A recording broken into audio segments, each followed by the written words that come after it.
សួស្តីបងប្អូនទាំងអស់គ្នាបាទថ្ងៃនេះខ្ញុំមកបង្ហាញបងប្អូនទាំងអស់គ្នាពីរបៀបដោះស្រាយបញ្ហានៅពេលដែលយើងជួបបញ្ហាឆាតអត់ចេញបងប្អូនដូចខ្ញុំបានគូនេះគឺឆាតយើងឆាតអត់ចេញដូចជា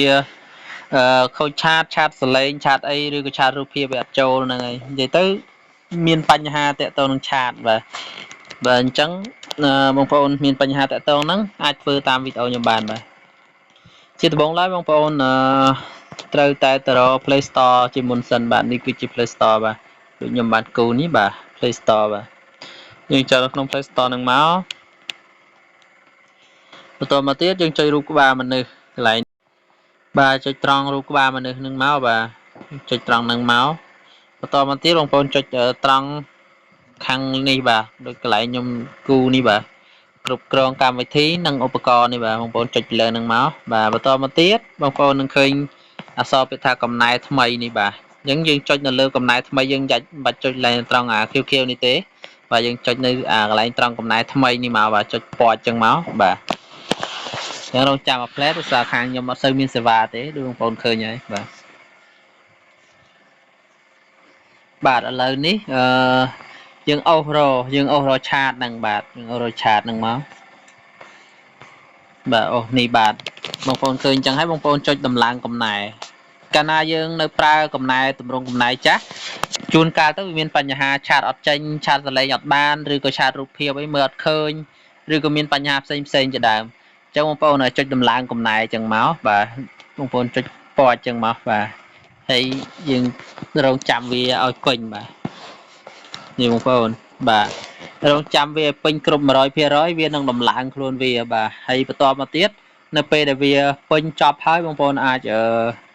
លេងបានដូចធម្មតាវិញបាទឥឡូវដោយសារតែអ៊ីនធឺណិតខាងខ្ញុំខ្សោយបាទអញ្ចឹងបើរងចាំវារហូតដល់ពេញវាយូរអញ្ចឹងខ្ញុំសូមបង្ហាញបងប្អូនត្រឹមហ្នឹងបងប្អូនធ្វើតាមជំហានហ្នឹងទៅរហូតដល់វាពេញ 100% ហើយវាដំឡើងខ្លួនវាបានហើយបងប្អូនសាកល្បង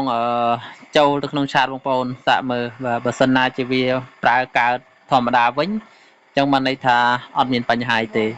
ប៉ុន្តែបើសិនណាជាបងប្អូនធ្វើតាមនឹងហើយនៅតែ